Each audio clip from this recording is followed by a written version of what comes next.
आइए कालिका पुराण के अगले अध्याय पर चल रहे हैं। सगर बोल रहे हैं, हे महामुनि, भैरव नाम का कौन हुआ और बेताल नाम का कौन हुआ, या कैसे मनुष्य शरीरधारी होते हुए भी वे दोनों शिव के गणों के स्वामी का पद प्राप्त किए, वह सब मुझे बताइए। हे विप्रवर, जिस प्रकार चंद्रमा को धारण करने वाले शिव के सहायक नंदी गणों के स्वामी बने, वह प्रसंग मैंने नारद के मुंह से सुना है। भगवान शंकर के भृंगी और महाकाल जैसे दो विख्यात पुत्र कैसे उत्पन्न हुए, उसे मैं आपसे सुनना चाहता हूँ। हे द्विजों में श्रेष्ठ, प्राचीन काल में महादेव शिव ने जब शर्व रूप धारण किया था, उस समय उनके शरीर के अंश से उत्पन्न पहले जो महाभैरव बताए गए हैं, यह भैरव वही हैं या कोई अन्य है, वह सब मैं यथार्थ रूप से सुनना चाहता हूँ। या वे दोनों किसके पुत्र थे, वे कैसे गणाध्यक्ष पद को प्राप्त किए, आज यह भी बताइए कि उन दोनों का वानर के समान मुख किस कारण से हो गया। इस पर और वह ऋषि बोल रहे हैं, हे राजन, मैं आपसे महाकाल, भृंगी, भैरव और बेताल नामक महान आत्मा वालों के चरित्र को कहूँगा, आप उसे सुनिए। भृंगी नामक शिव का एक पुत्र हुआ, एक महाकाल नाम वाला भी उन्हीं भृंग का पुत्र हुआ। वे दोनों ही शिव के पुत्र गौरी के शाप से नर योनि से पृथ्वी पर राजा के घर में बेताल और भैरव के रूप में उत्पन्न हुए थे। अब भृंगी एवं महाकाल प्राचीन काल में जैसे उत्पन्न हुए थे, उसे मैं कहूँगा और उसे आप सुनिए। पहले जिस महाभैरव का वर्णन आया है, वह तो शिव का शरभ शरीर ही है, किंतु यह महात्मा शिव द्वारा विवाहिता हिमालय की पुत्री से उत्पन्न भैरव नामक पुत्र जो गणाध्यक्ष है, वह उससे भिन्न है। प्राचीन काल में देवराज इंद्र के नेतृत्व में देवताओं द्वारा अनेक स्तुतियों एवं दीनता से तारकासुर के वध हेतु भगवान शिव से पुत्र उत्पन्न करने के लिए प्रार्थना की गई। तब देवगणों की प्रार्थना को सुनकर उन भगवान वृषभध्वज शिव ने संतान उत्पन्न करने के लिए उमा के साथ महामैथुन प्रारंभ किया। उस चंद्र को धारण करने वाले श्रेष्ठ पुरुष शिव द्वारा प्रारंभ किए मैथुन में 32 वर्ष एक क्षण की भांति बीत गए। उस समय न तो उस महामैथुन में रत महेश्वर शिव ने ही तृप्ति का अनुभव किया, न पार्वती ही तृप्त हुई, न उनका तेज ही च्युत हुआ।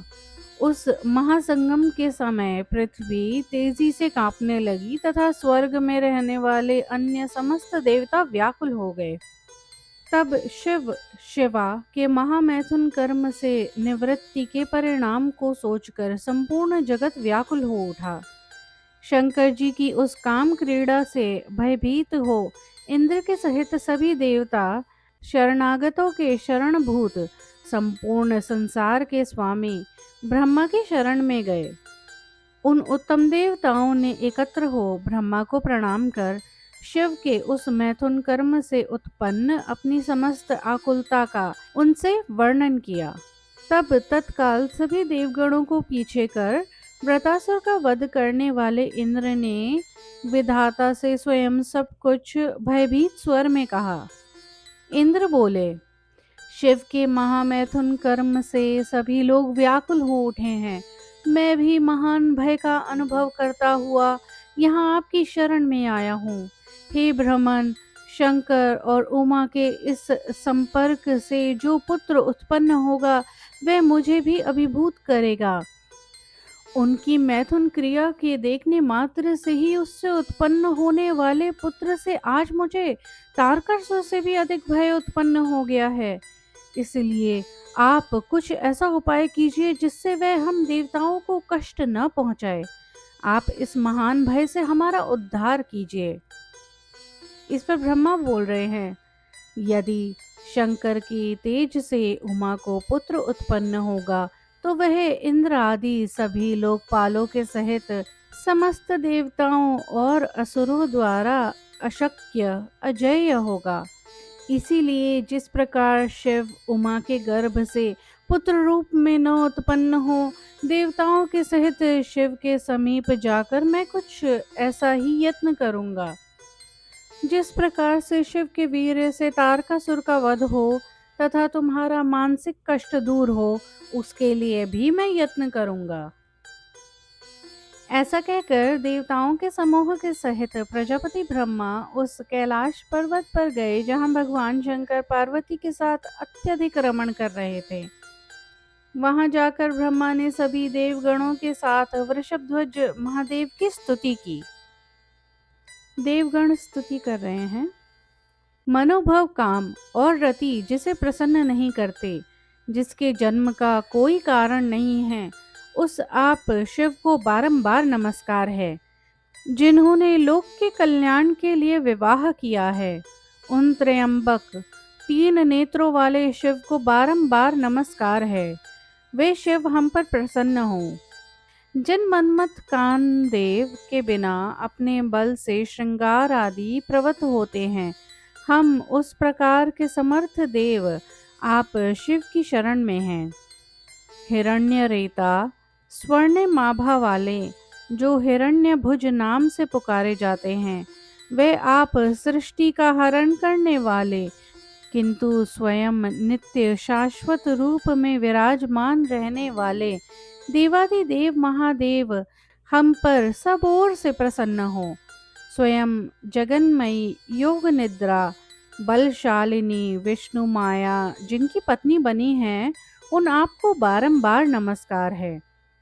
5 महाभूतों के प्रतीक रूप जिनके 5 सिर शोभायमान हो रहे हैं, उन 5 मुंह वाले देव आप शिव को हम भक्ति पूर्वक प्रणाम करते हैं। जिनको सद्योजात अघोर वामदेव ईशान तत्पुरुष कहा जाता है, हम सब ऐसे उमापति शिव को आज प्रणाम करते हैं। जो दुष्टों के लिए नित्य अशिव अर्थात अकल्याणकारी तथा भक्तों के लिए शिव अर्थात कल्याणकारी है, उस शिव और अशिव स्वरूप वाले भगवान शिव को नमस्कार है। जो शंभु अपने विष्णु आदि 3 प्रसिद्ध रूपों से निरंतर संसार की सृष्टि स्थिति एवं नाश करते हैं, उन शिव विरूपाक्ष तथा शिवा काली के पति को हम नमस्कार करते हैं। जो शूल षड्वांग मृगांग धारण करने वाले हैं, जो गौ वृष के ध्वज वाले हैं, जो शक्तिमान और प्रपंच स्वरूप हैं, जो अग्नि के समान प्रभा वाले हैं, उन भगवान शंकर को हम बारंबार नमस्कार करते हैं।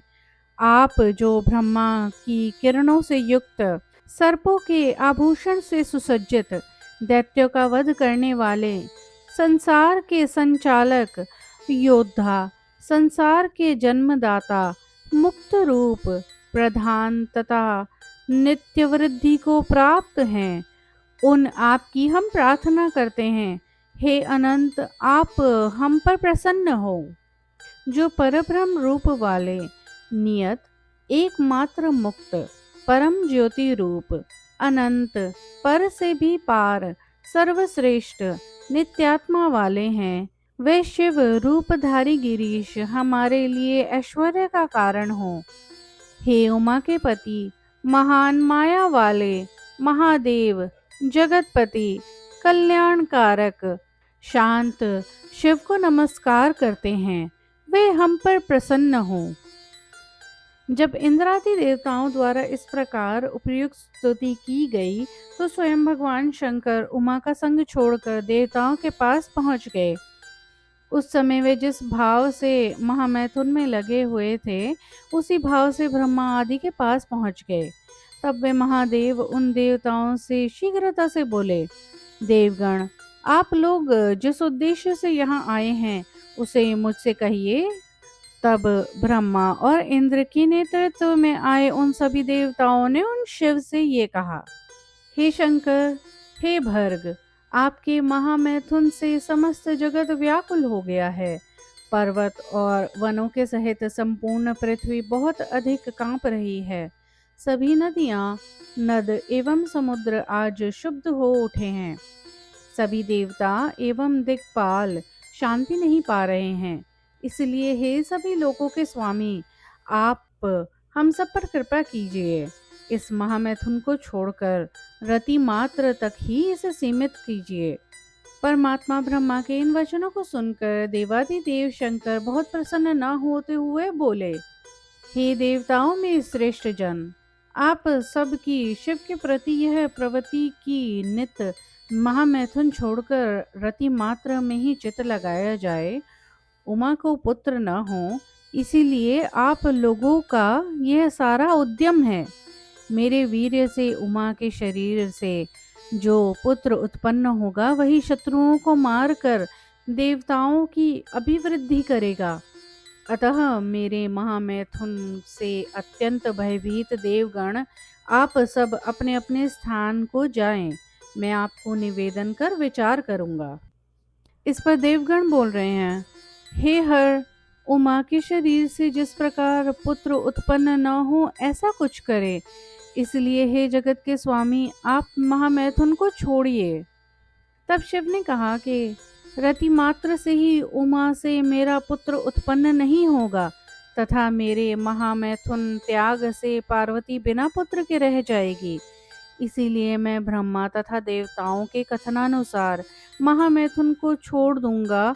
किंतु हे देवगण, आप ऐसा कार्य करें जो महामैथुन से उत्पन्न मेरे वीर्य को धारण करने में समर्थ हो।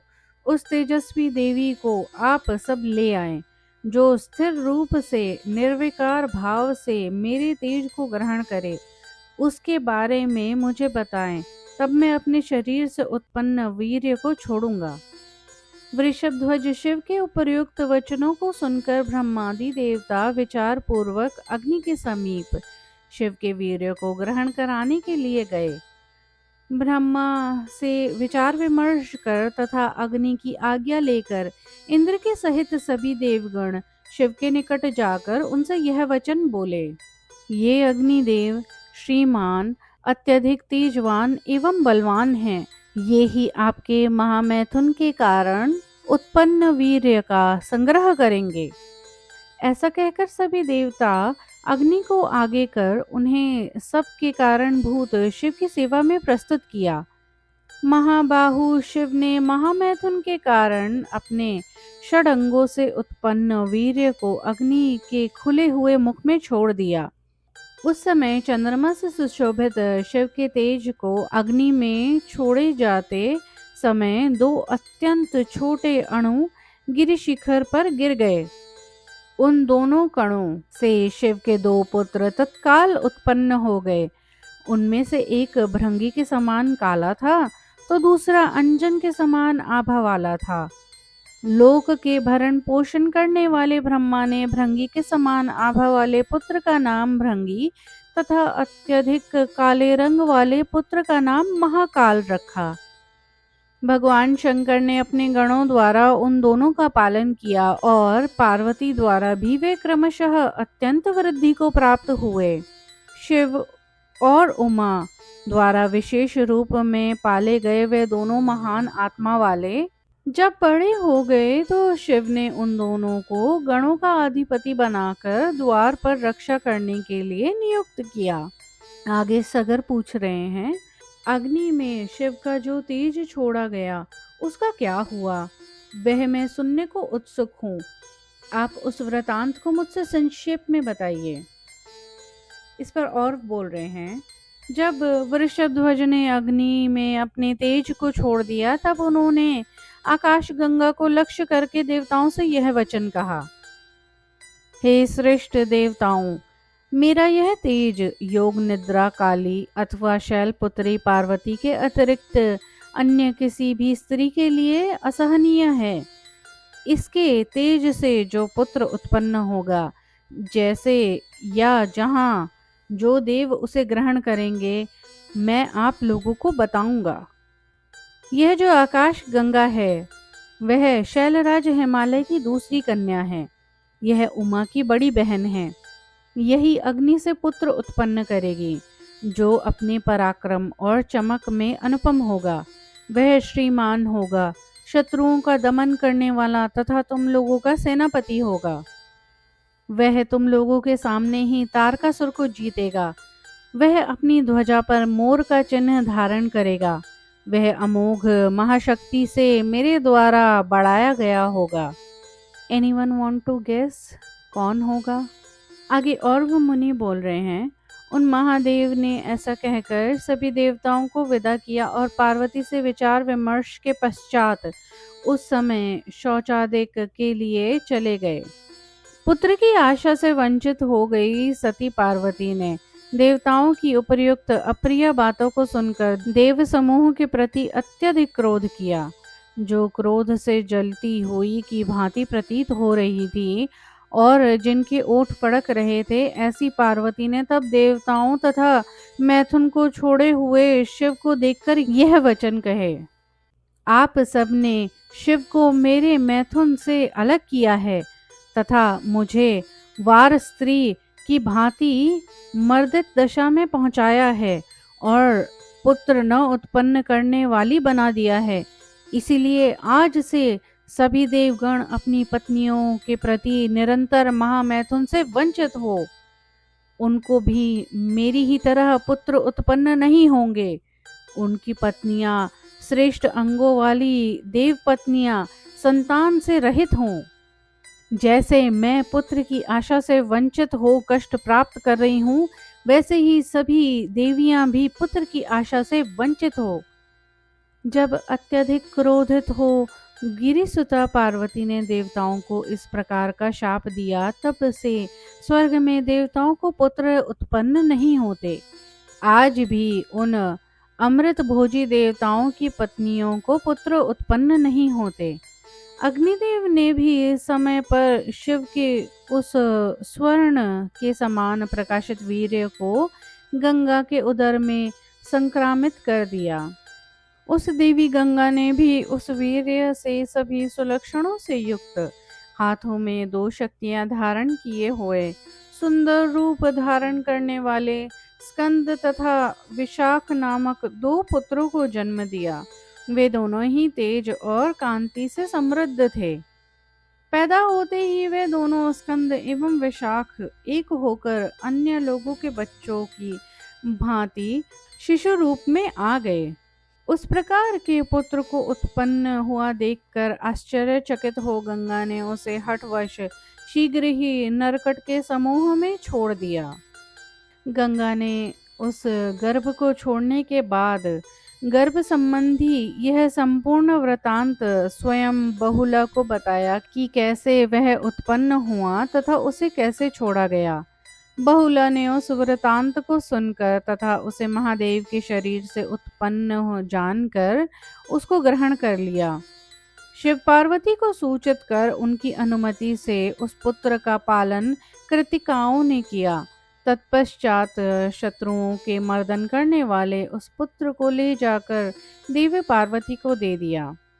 अत्यंत विकसित भगवान शंकर द्वारा विकास को प्राप्त कर शक्ति अस्त्रधारी महान बल और पराक्रम से युक्त वह बालक शीघ्र ही देवताओं का सेनापति हो गया। तब हाथों में शक्तिधारी उस शिवपुत्र ने महाबली, लोकों के संचालक, देवताओं के शत्रु तारकासुर को उसके गणों एवं सेवकों सहित मार डाला। शिव के शरीर से उत्पन्न और अग्नि में छोड़े गए वीर्य संबंधी जो वृतांत हुआ था, उसे आज मैंने तुमसे कह दिया। अब तुम सुनाए जाने योग्य महाकाल और भृंगी का वृतांत सुनो कि वे किस प्रकार मनुष्य रूप को प्राप्त हुए।